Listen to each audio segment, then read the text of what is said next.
Hello, everyone. You are listening to What on Earth is Happening. Today is Tuesday, June 8th, 2010. My website is whatonearthishappening.com. I'm your host, Mark Passio. So, what I'm going to do tonight is I'm going to cover a lot of material. However, I'm going to in doing so, recap everything that we've covered thus far, or generally most things that we have covered thus far on the show and on the archive shows in the podcast feed. So if you want to hear in detail some of these concepts, you can listen to all the previous shows. They're all archived as a podcast on my website at whatonearthishappening.com. But the topic for this evening really is going to close the very abstract and I guess you could say spiritual side of what I do here on the show, which is basically talk about the causal factors that contribute to the present condition of the human species. We talk about our ability to tell truth from falsehood and how this is directly related with issues of human freedom. This show goes to the root of why we experience what we experience. That's what this is all about.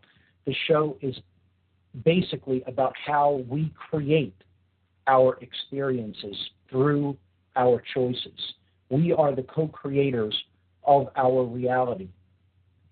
And we create that reality in a pleasant and uplifting way that enables us to grow if we live and make our actions come into harmony with natural law principles, as we've discussed in previous weeks. If we ignore those principles of truth, of natural law, then our external manifested experience becomes extremely unpleasant, which is the cycle that we seem to be trapped in right now and have been for a very, very long time. So what I do on this show is try to explain how these principles work, try to get down to the root causal factors of why human beings experience suffering so that they understand how they are creating the experience that they are having. And this is, again, as I've said, directly related with issues of human freedom. They cannot be separated. There is no separation between these causal factors that I talk about and how free we are in our seemingly external world.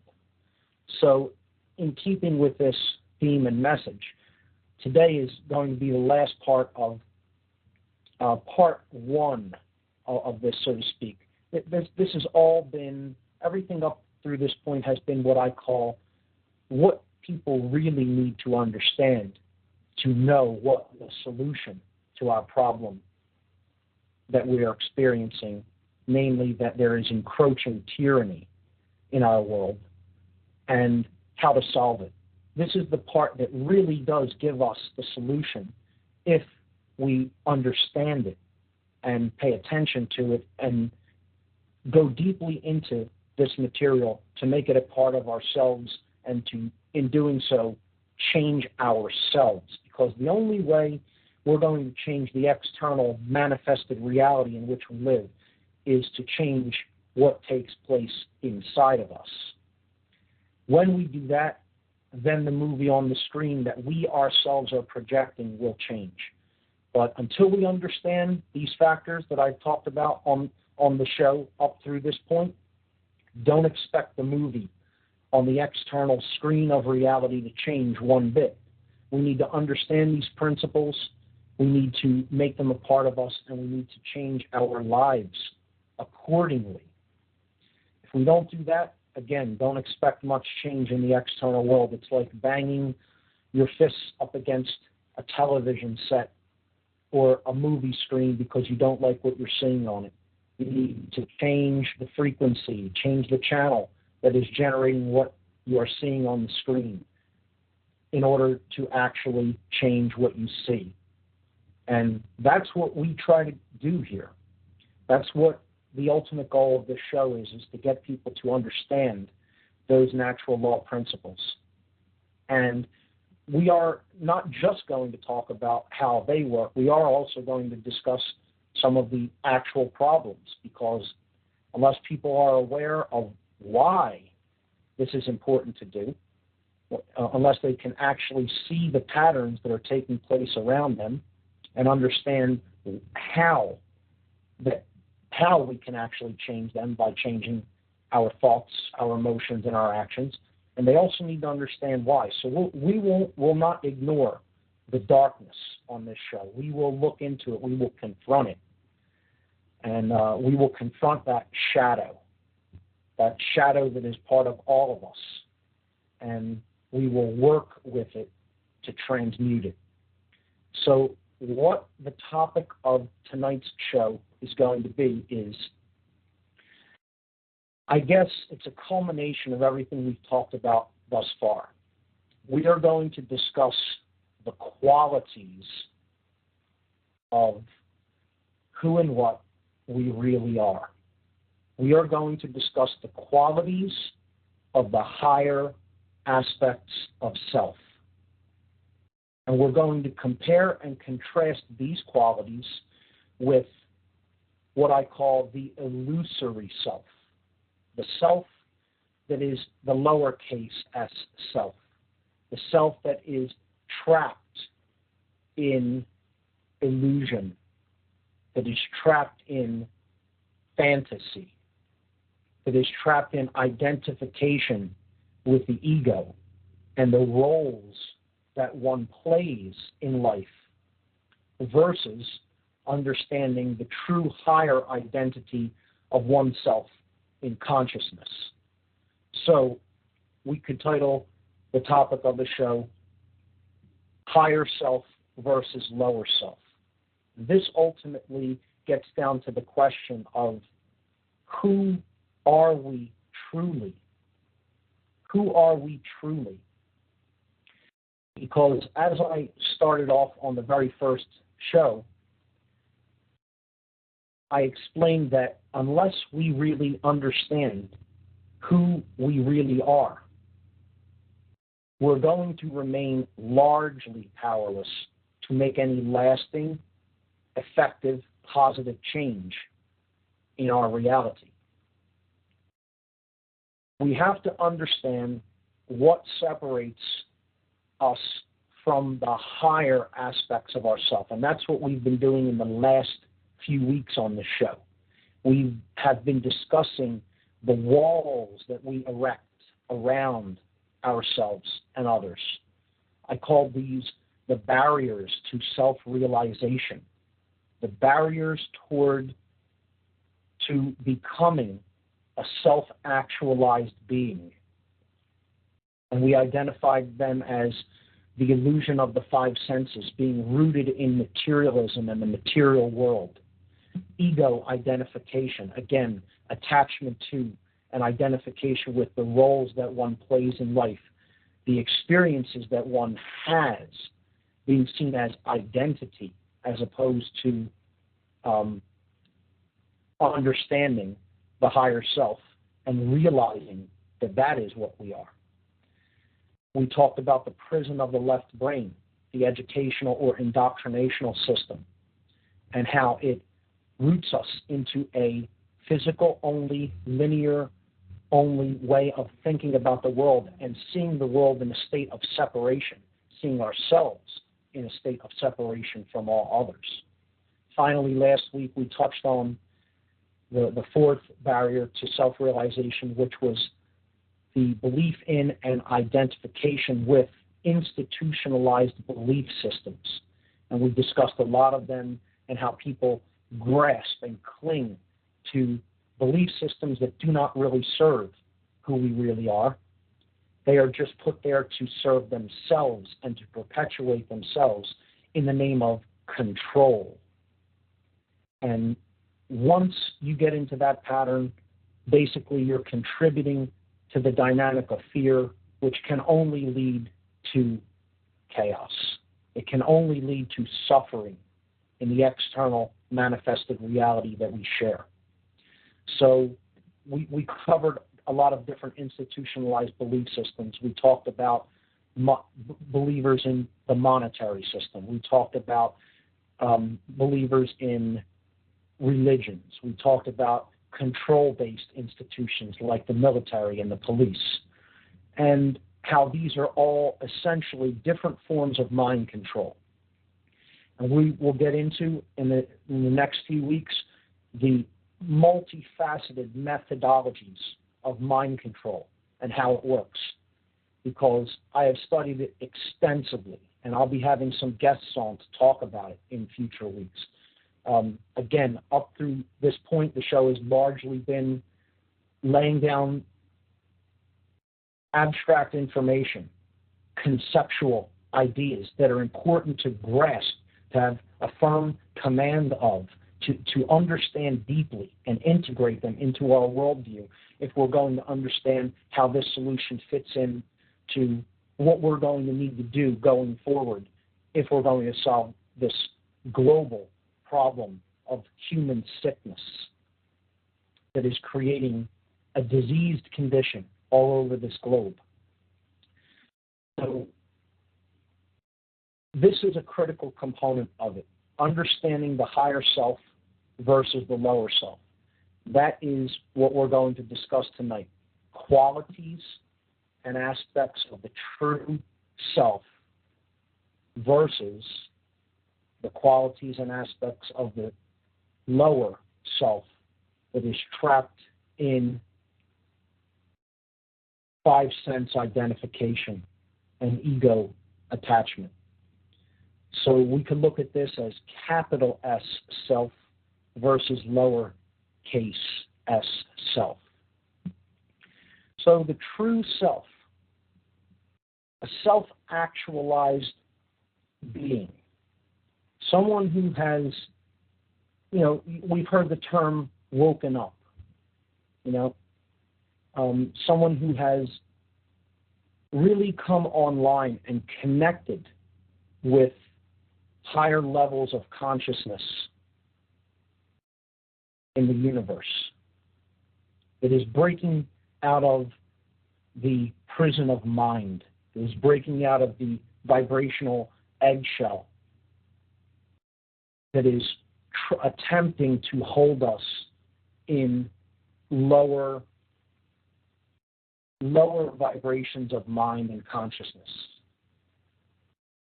And that form of mind control is the only real way that you can keep a person from connecting with spirit, from connecting with, again, higher consciousness. You can only do that ultimately through mind control, because the mind is the aspect of self that links us, that links the body to the spirit or the higher self. So what we're going to talk about is, what are the qualities of this higher self that we aspire to reach to, aspire to merge with, and to know more fully? Well, the higher self exists in the state known as non-duality. And we've talked about what that is, but I'll go over it again. Non-duality means that one understands that really there's no separation between the self, lowercase s self, and other lowercase s selves. That really there's no difference between anyone on this planet. They are all consciousness. They are all an aspect of the whole that is experiencing itself in this construct that we call living on the earth, living on a planet in the cosmos. There really isn't any separation at a very high energetic level, a high level in consciousness. Non-duality also means that this being, this self-actualized being, has come to a state of consciousness in which their thoughts, their emotions, and their actions are essentially unified as one. They have made these three qualities of their consciousness, the three expressions of their consciousness, into one. And what this means is that they are not in contradiction with each other. In other words, the being is such that as they think, so they feel, and so they act. And there's no contradiction between those three expressions of the being. In other words, they don't think one thing and know it to be true, and yet do something else. Their actions are in harmony with what they think and feel. So they don't say, oh, well, I believe in this, and I feel that this is right, and I know that this happens to be the case, yet I'm not going to do what I know to be right. I'm not going to live in a way that I know that certain things are going on that I should or should not be a part of. I'm going to do something that is against those things because of this reason or that reason or that reason. So the person is torn within. They are in a state known as internal opposition.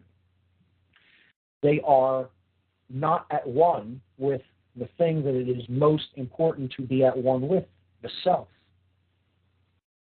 So non-duality, recognizing that there is no separation between oneself and others.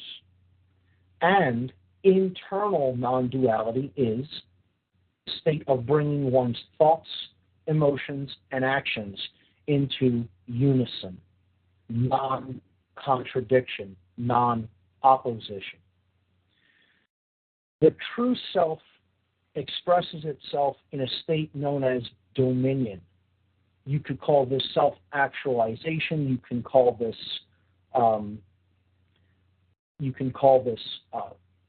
true self-love. You can call it sovereignty. There are many different ways to say the state. And again, it is simply rulership of the kingdom of self. It is having control over your own thoughts, your own emotions, and your own actions, which are really the only things that you are, in point of fact reality, allowed to be in control of. Because you are the steward of the physical vessel in which you inhabit, in which your higher self inhabits. And therefore, you have control over what you think, what you feel, and how you act in the world. The goal of which is to bring those three things into unison with each other, and when they are, you can actually then manifest at a much greater level that which you wish to manifest. So the true self is in a state of non-duality, and it has attained this condition known as self-ownership, self-rulership, dominion, sovereignty. The true self understands what true freedom is. It doesn't have an erroneous definition or a limited definition of human freedom. It knows that true freedom is really the absence of self-imposed suffering, of self-inflicted and self-created suffering by one's refusal to acknowledge and live in harmony with natural law principles. So the true self understands what true freedom is. The true self works toward that goal. So the true self is doing what has been called the true great work, as the alchemists referred to it, as very positive, light occultists have referred to it as. Now there's a dark great work, which we'll get into in future weeks, but that's not what we're talking about here. We're talking about the goal of actually working toward achieving true freedom. And this is freedom at all levels, not at one level. You know, a big New Age movement idea is as long as you're free in mind, it doesn't matter what happens to your body. Nonsense. Nonsense.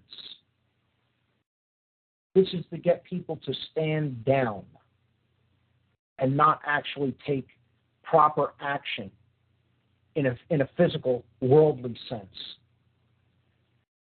True freedom is freedom in body, mind, and spirit, all simultaneously, because the true self recognizes there is no separation between those things either.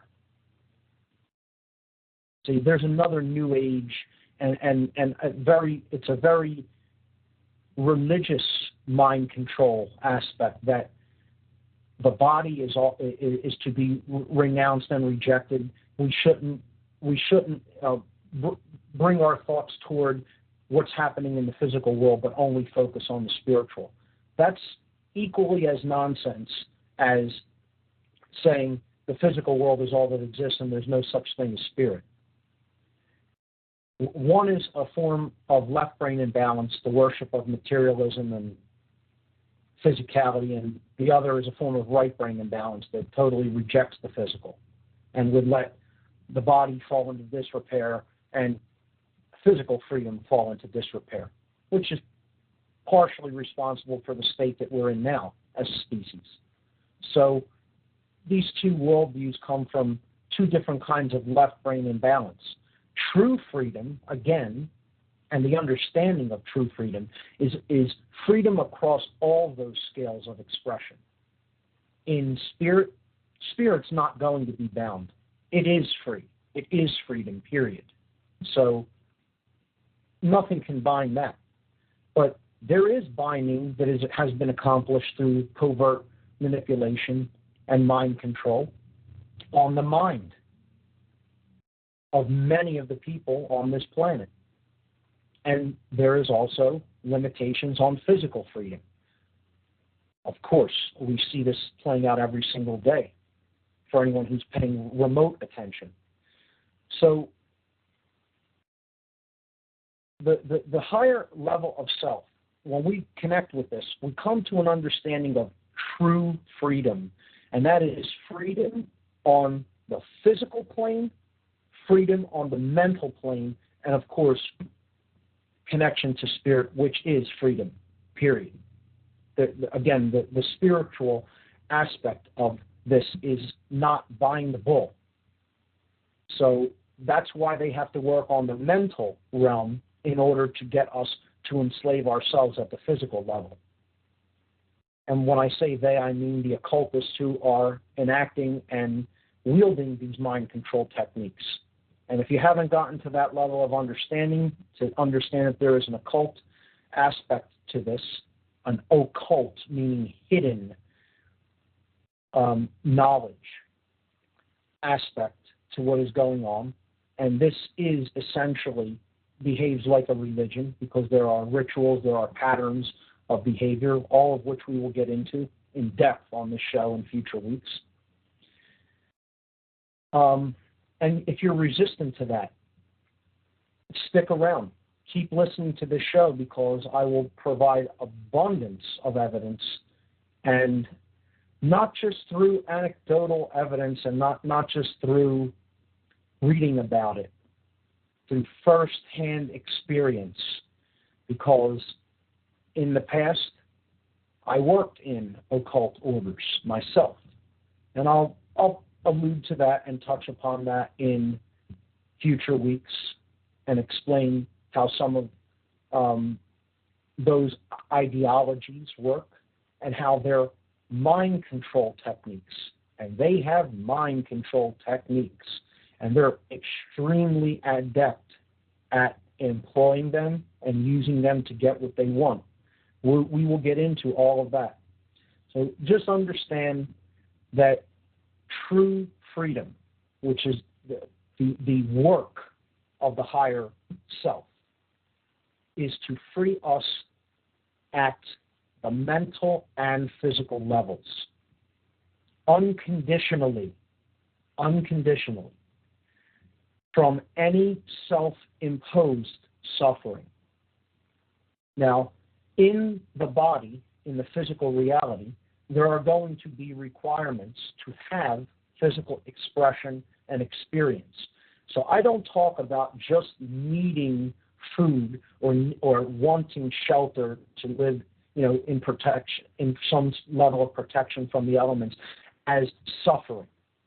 I'm talking about self-inflicted suffering that we bring upon ourselves. Not that we just think of as suffering, because we don't want certain requirements for living to be present. That is not what I'm talking about, because some people will take it to the extreme, there will be suffering as long as you're in a physical body. Okay, you can take it to that extreme if you want, and it's true to a certain extent. You will experience certain levels of discomfort, hunger, needing sleep, wanting sex, thirst, wanting companionship, etc., loneliness. There's many different aspects of simply being in a physical body that can bring on certain levels of discomfort or displeasure. However, we don't need to experience that as intense suffering if we don't remain attached to those things, attached to the satiation of those desires. They will come and go. They will rise and fall. Without food, of course, yes, there would be suffering. However, what I'm talking about here is self-imposed suffering. Refusal to acknowledge natural law, live in harmony with it, living out of harmony with nature, out of harmony with the earth, overstepping the boundaries of what we have the right to do to another being that is in this experience with us. Breaking natural law, in other words. This is ultimately what creates all forms of self-inflicted suffering, at least at this level of experience that we are currently living in. So, the true self, non-duality, in a state of non-duality, and understands true freedom and is working toward that goal, is working toward that aim. The true self who is working toward this goal of creating freedom across all levels of being is what I described in a former show as a true magician. This is a being that is influencing, using the science and art of using influence to bring about harmony with the will, capital W. And we talked about what that was on previous shows. The will is what nature, the mind of nature, the mind of God, if you will. I'm comfortable using that word. Some may be, some may not be. But there is an underlying intelligent principle that is attempting to move us along toward higher levels of expression. This is what is known as evolution. Evolution in consciousness. And this mind, if you will, this higher mind, has a will. And its will is to make us better and to advance us and to help us to grow and learn and mature. And if we go along with the principles that this higher mind has essentially given as a gift, it's not a set of controls. Natural law is not a set of controls. It's a set of principles to be lived according to as guidelines for evolution to higher levels of consciousness. It's understanding how nature really works at its fundamental level of mind. So what the true self does is it practices this art, and we call that alchemy in previous shows. Alchemy is the art of attempting to help others to move into harmony with this higher will. You can never do that work yourself. You can only be an influence for others. So if you understand how those principles of natural law works and the principles of this higher mind, what they are trying to do for us as a species, you can help. You can align yourself with them, and then you can help others to align themselves with them by showing them the techniques you use, by speaking the truth to them, by putting the word out, putting the good word out there that it doesn't have to be like this. We don't need to experience this level of suffering and discomfort. We can change the external manifested reality that we're experiencing. It is possible. From where we're at now, is it easy?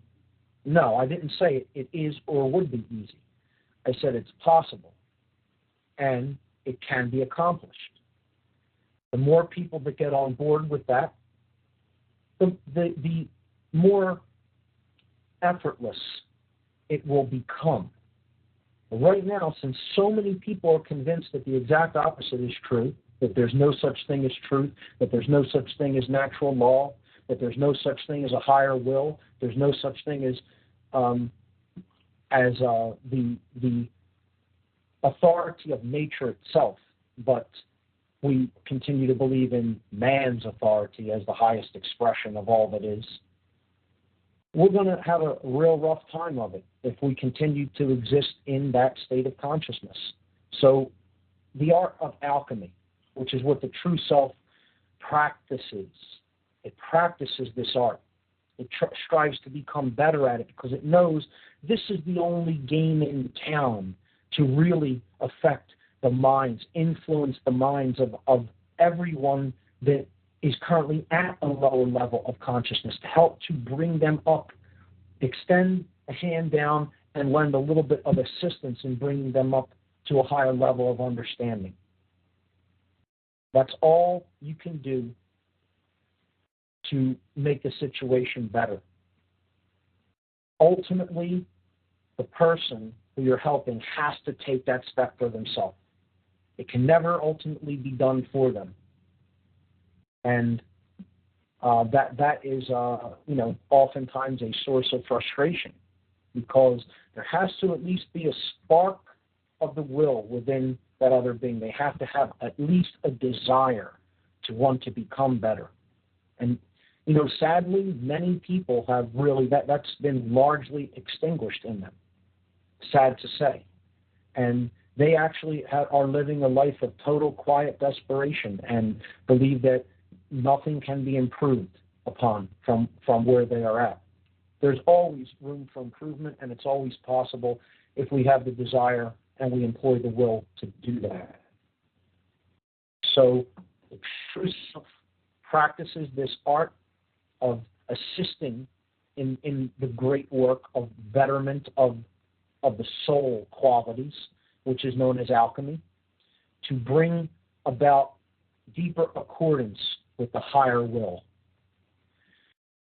The next quality of the true self is that it is truly concerned with the alleviation of suffering for all, not just for the individuation of consciousness that it is expressing, meaning the lowercase s self, like me personally.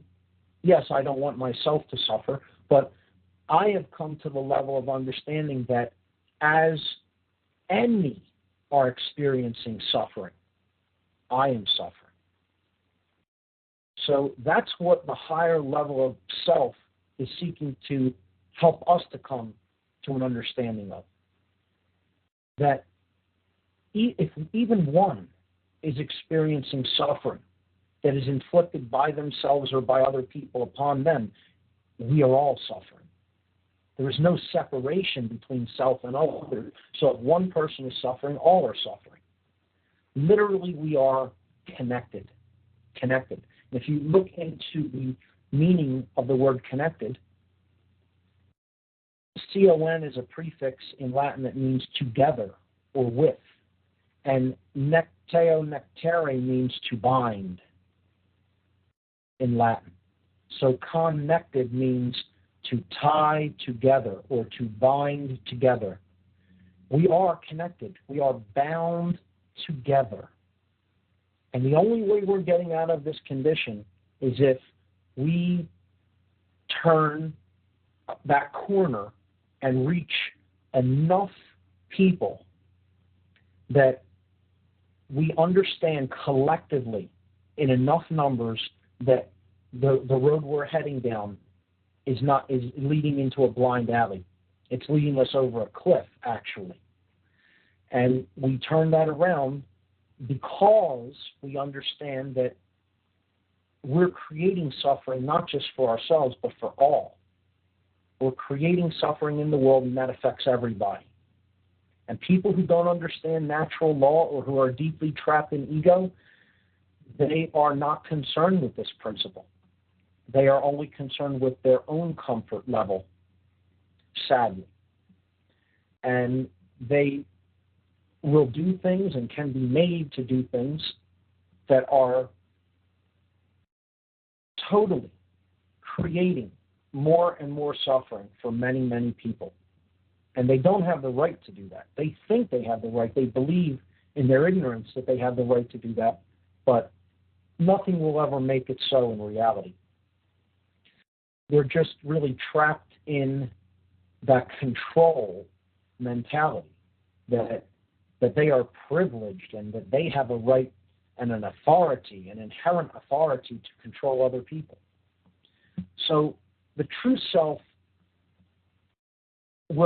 connection with the true self will help people to eventually break out of that mindset by understanding that as anyone else suffers, so they themselves suffer.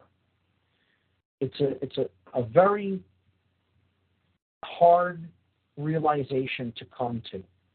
Most people, not all, but will only come to that level of realization once they themselves have suffered so much that they've practically hit rock bottom, that there is no place else left for them to go down in suffering.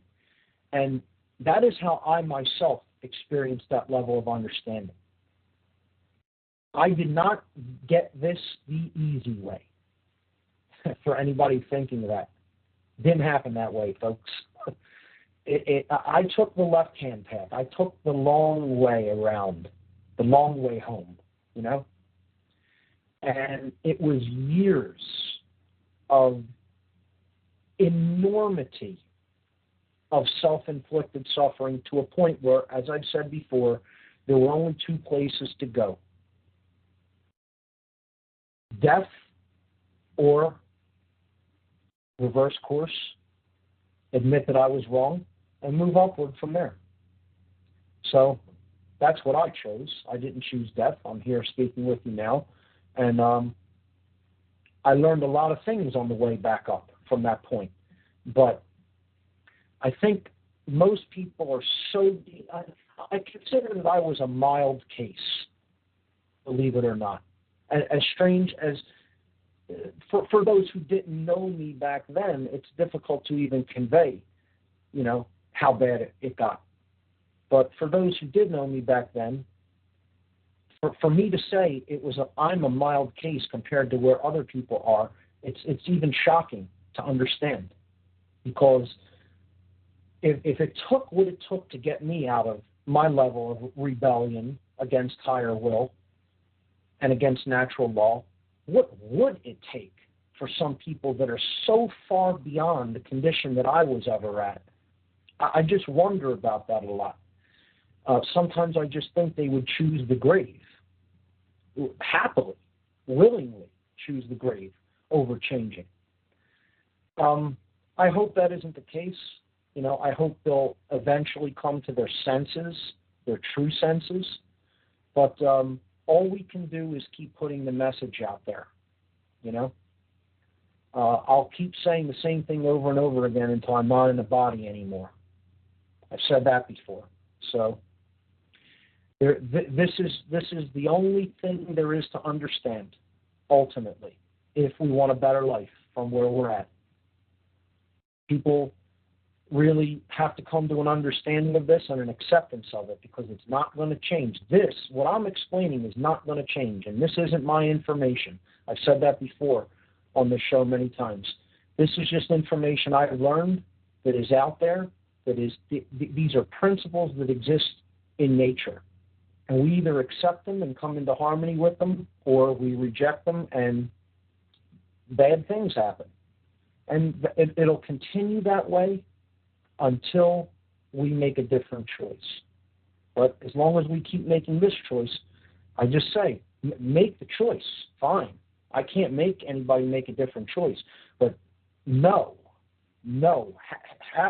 have heard it at least.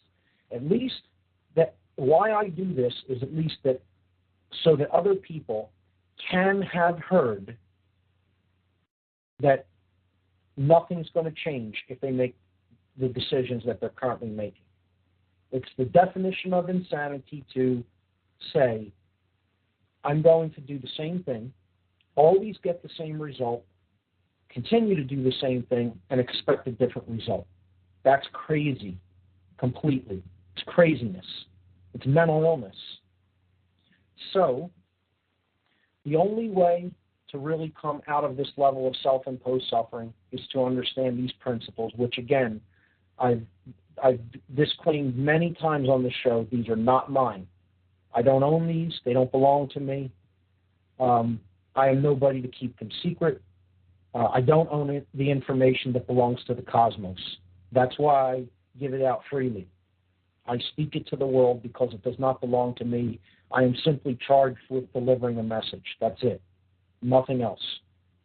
And really, I make little cards to hand out about my website and my radio show, and I don't even have my name on it. And people say, why don't you have your name on your own card? I said, because that's not important.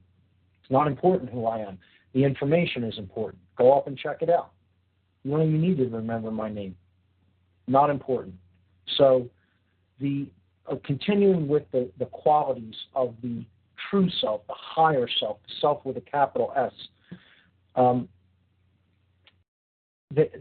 this self is not bound in what certain ways of seeing the world. The worldview has become unbounded, and it sees that there is no separation between anything, that everything is just consciousness. It is a vast ocean of consciousness, and there is ultimately no separation.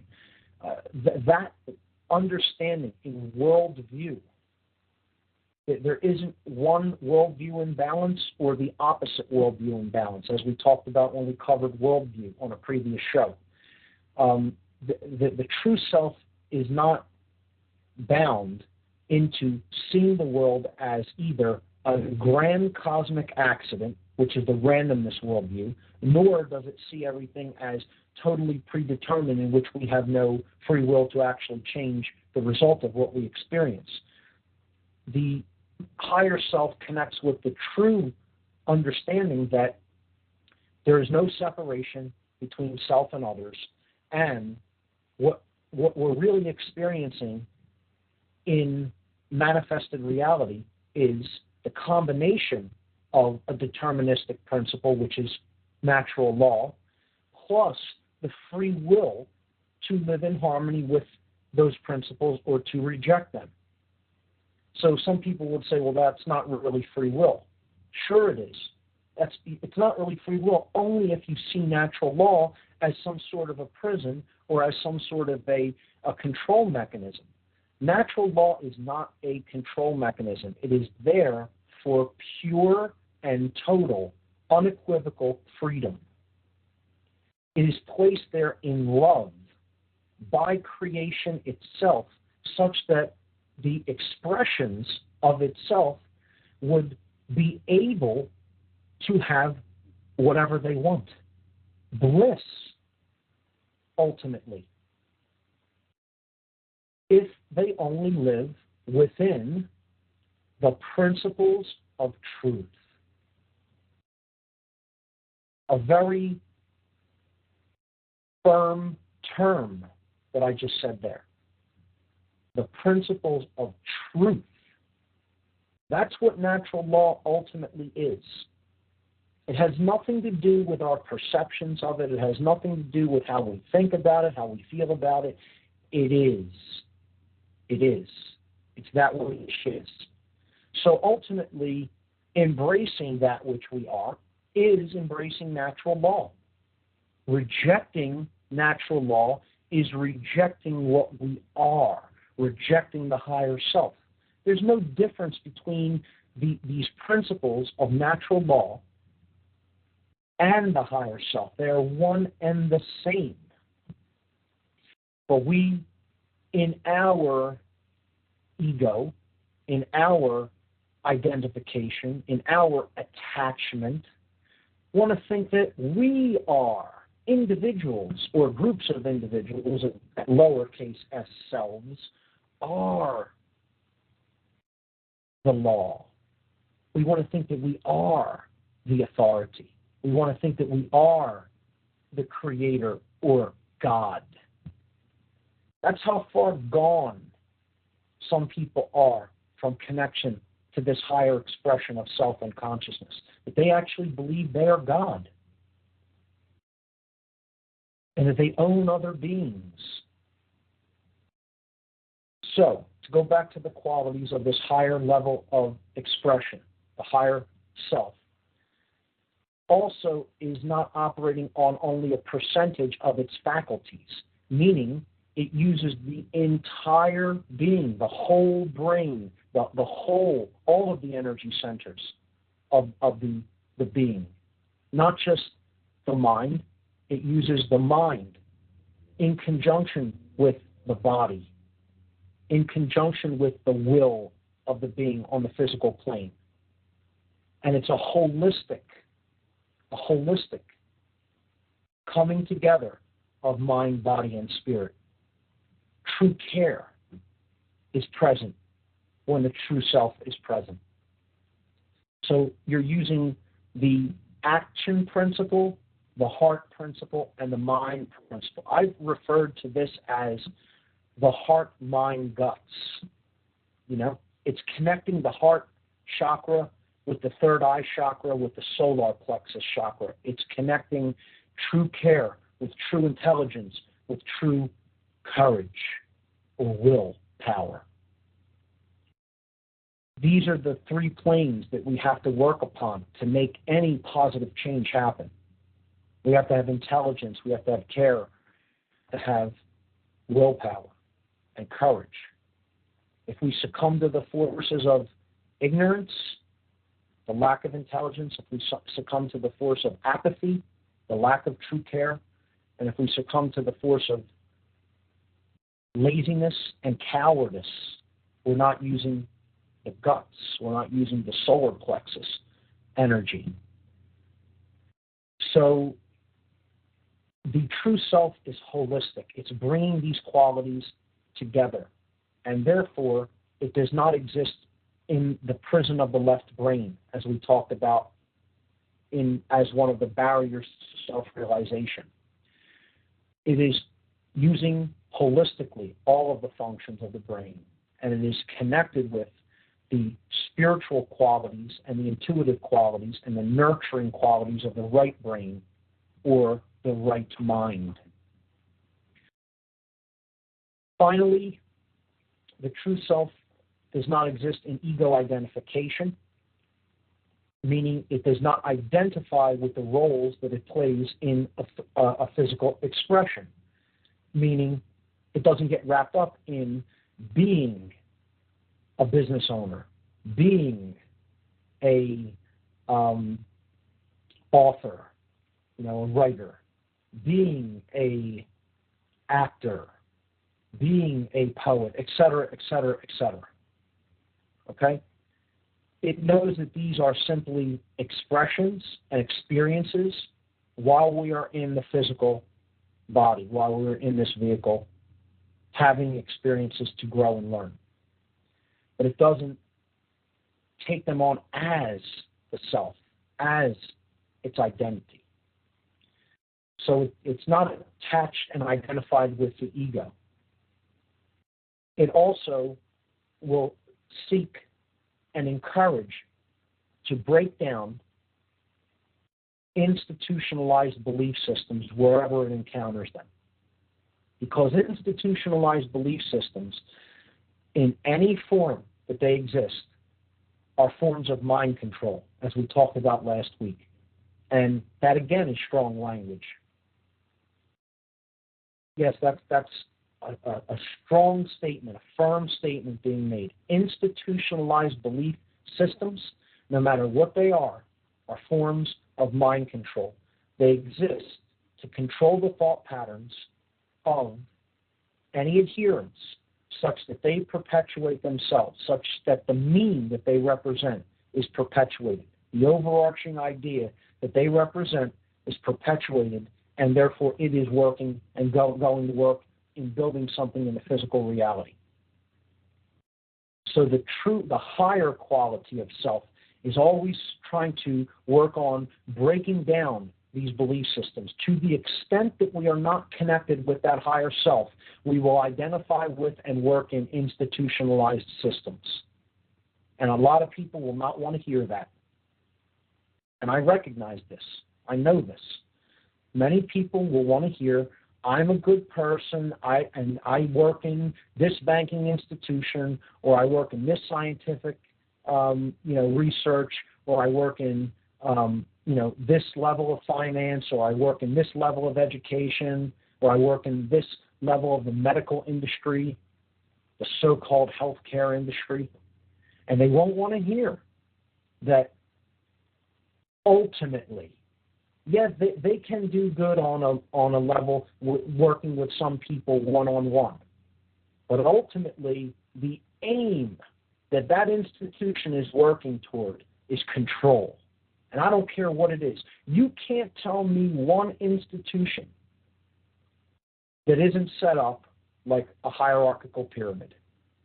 You can't do it because there are none.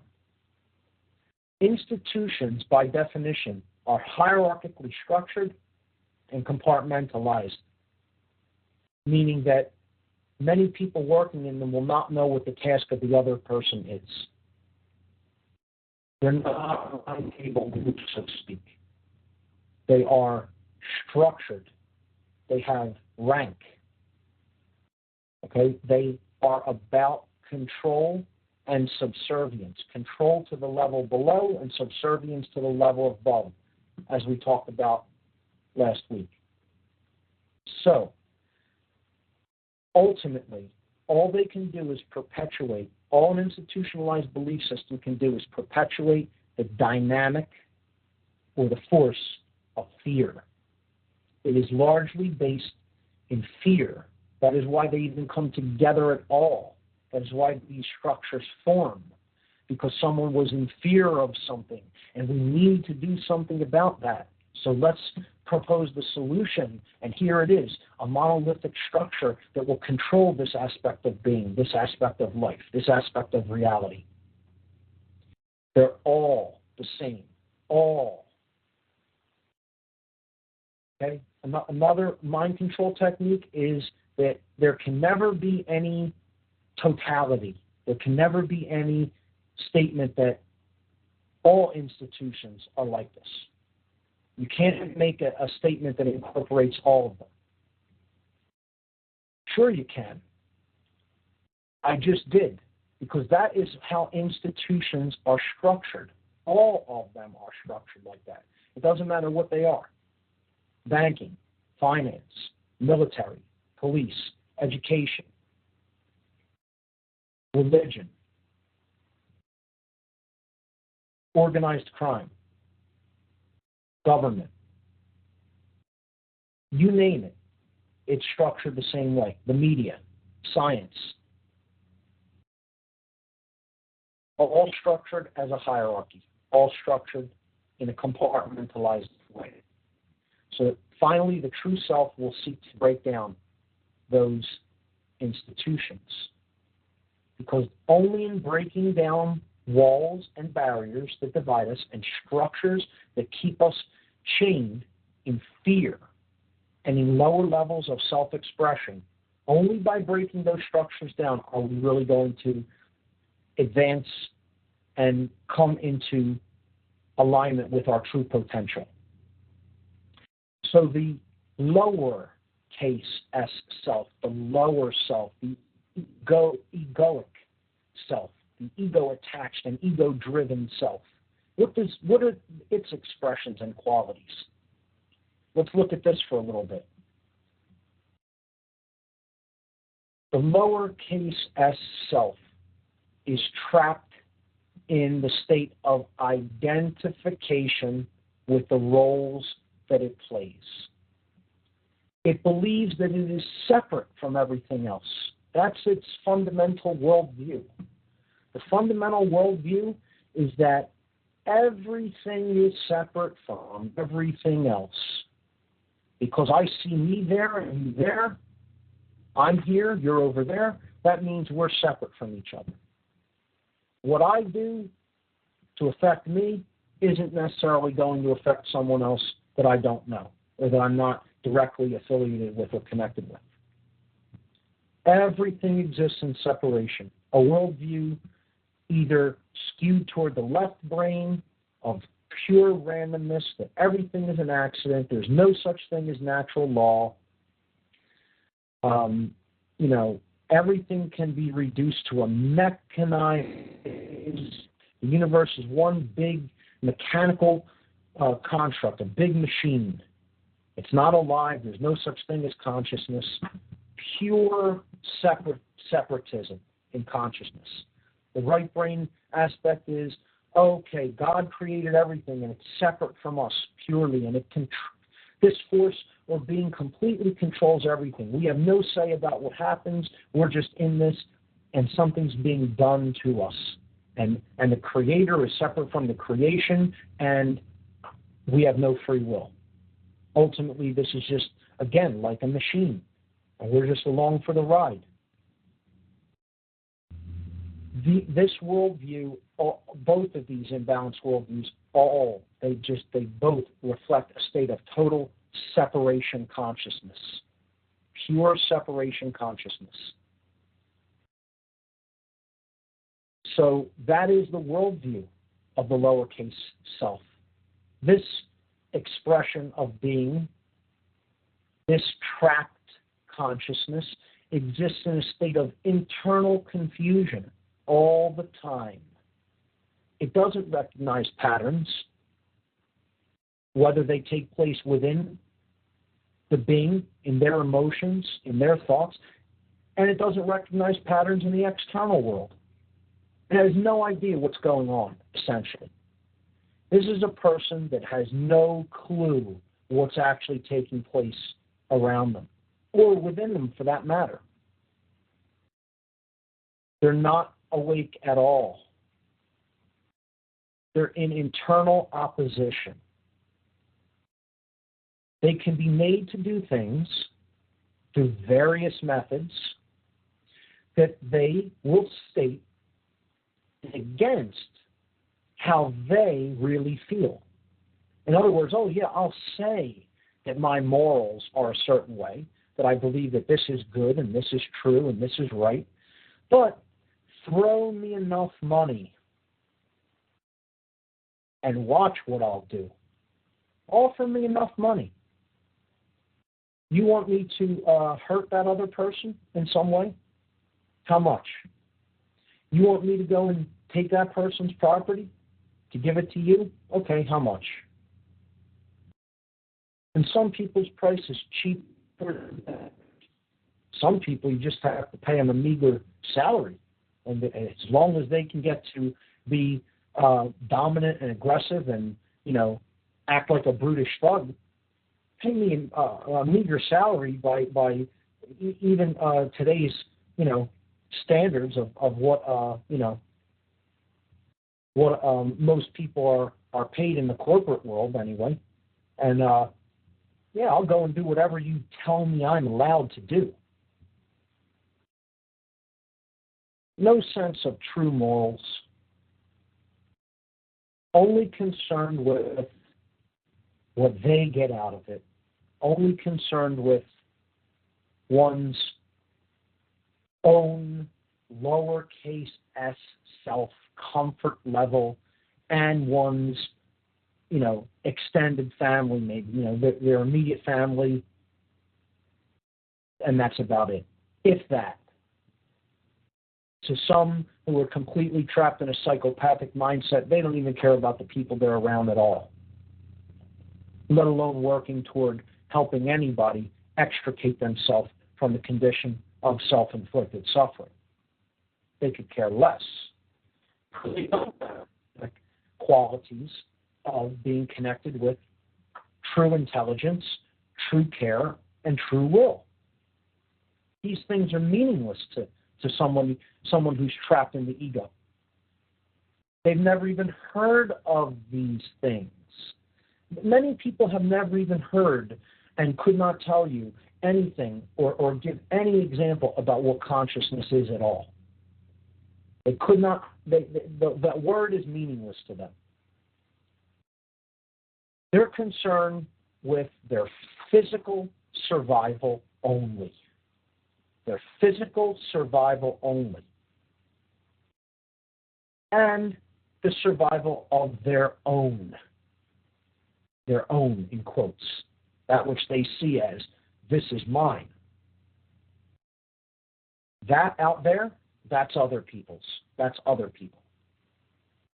But all I'm going to worry about is my own comfort, my own survival, and maybe the survival of my immediate family. That's it. If that, like I said. The illusory self. And this is a person that is trapped in pure illusion. None of what they think is real. They believe in fantasy because they bought lies about who they are, ultimately.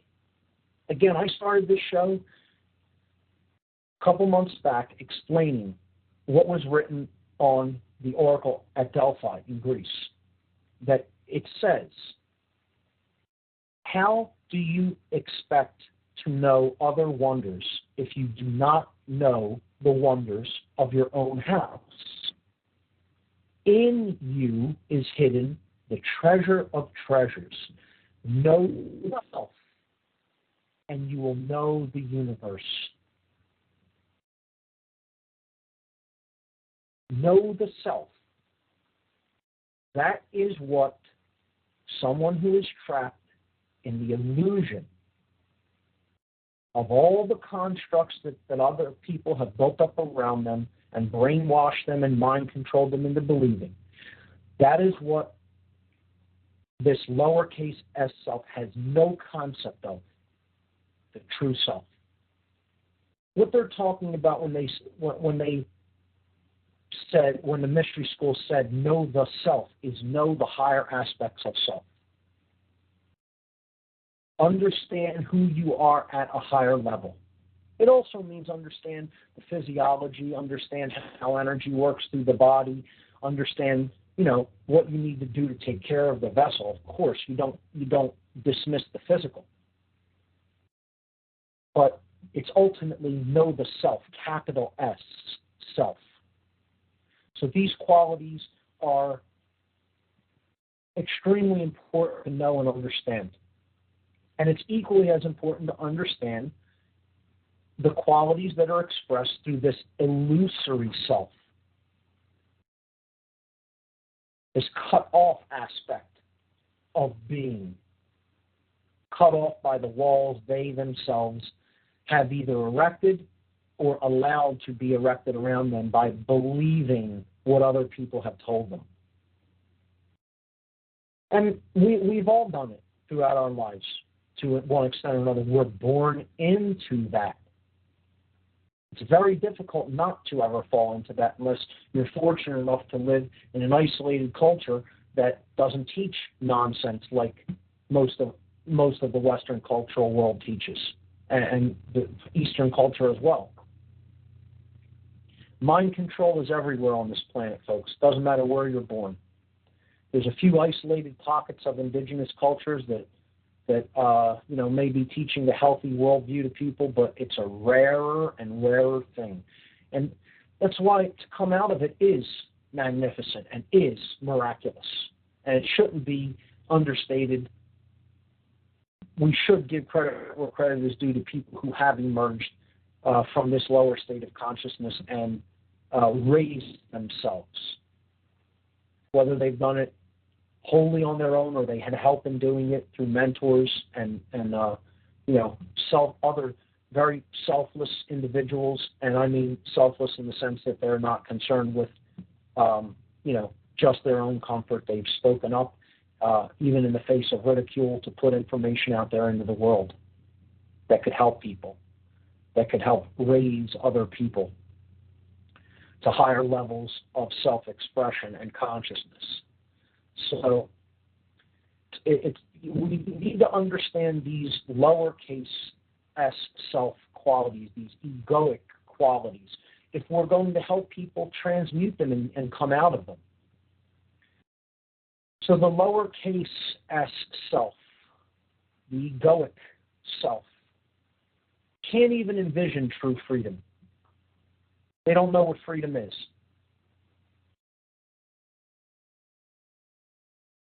They have no concept of it. The only thing they're interested in is more things, more money, more control, more for me. That's it. They think that's the way to happiness. That's the way to betterment. If only I had more money, I could do this, this, this, and this.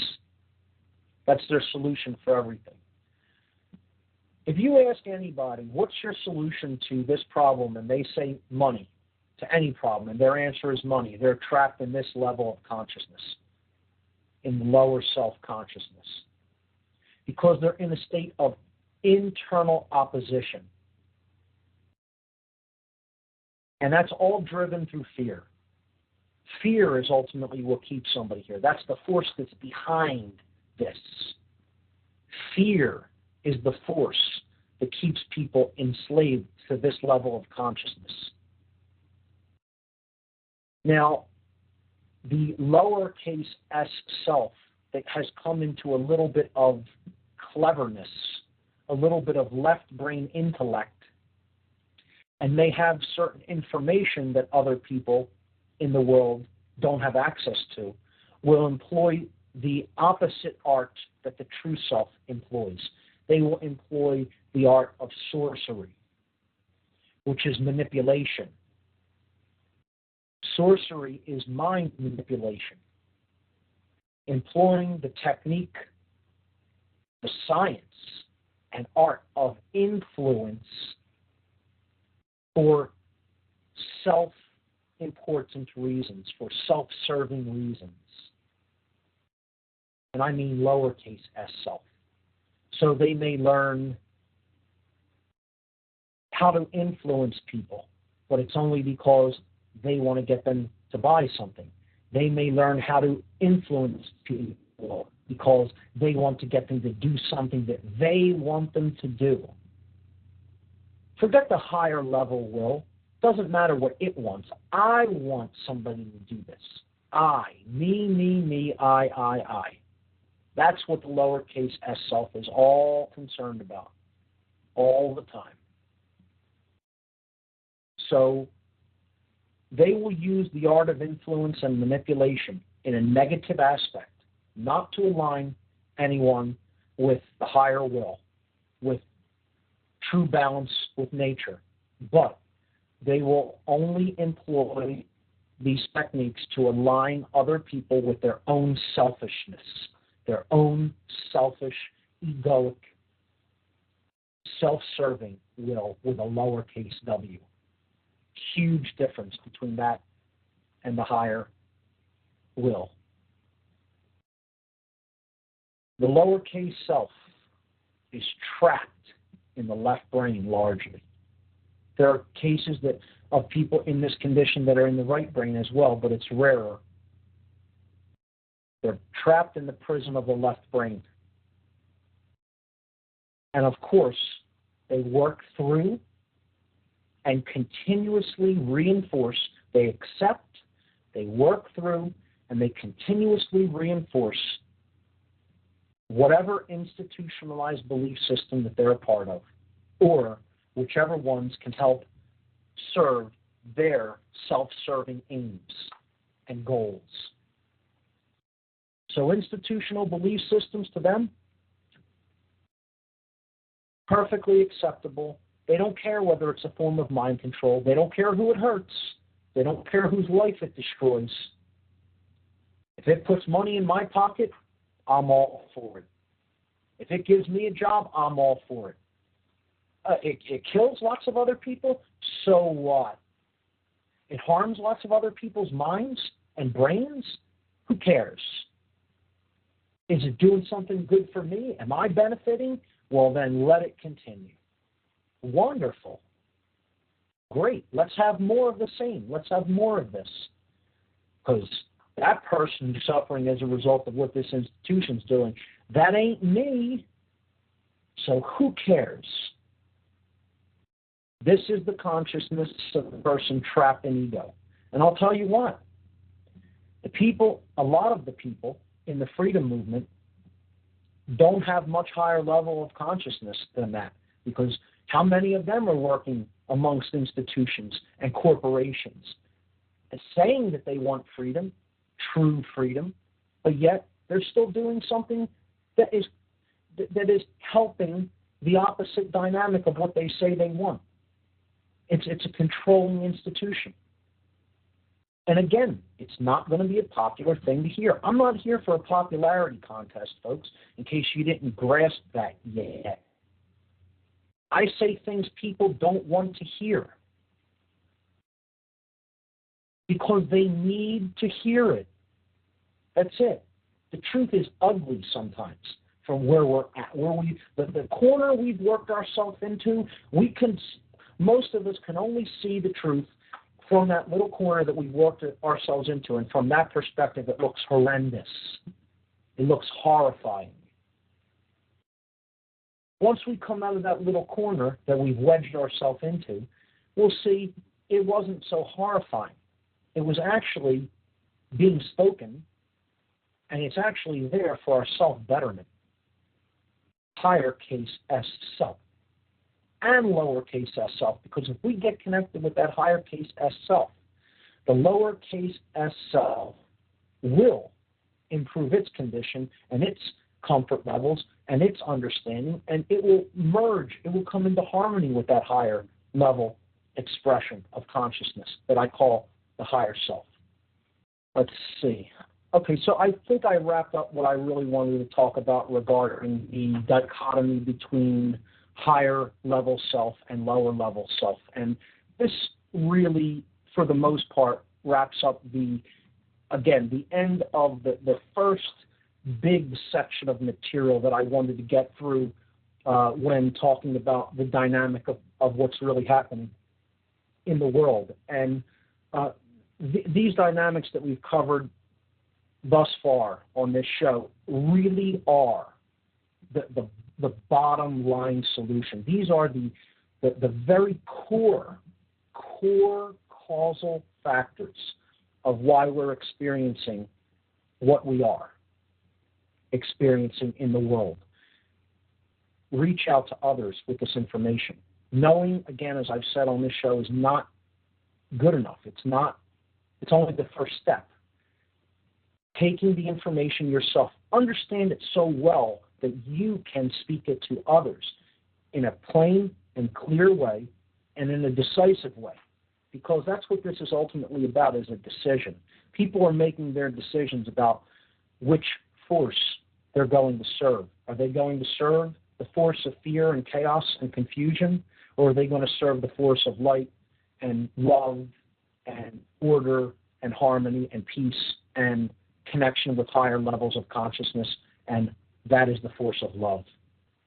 My website is whatonearthishappening.com, and the network that this show is carried on is Revolution Broadcasting. Their website is revolutionbroadcasting.com. I'll see you here next Tuesday at 7 p.m. Good night.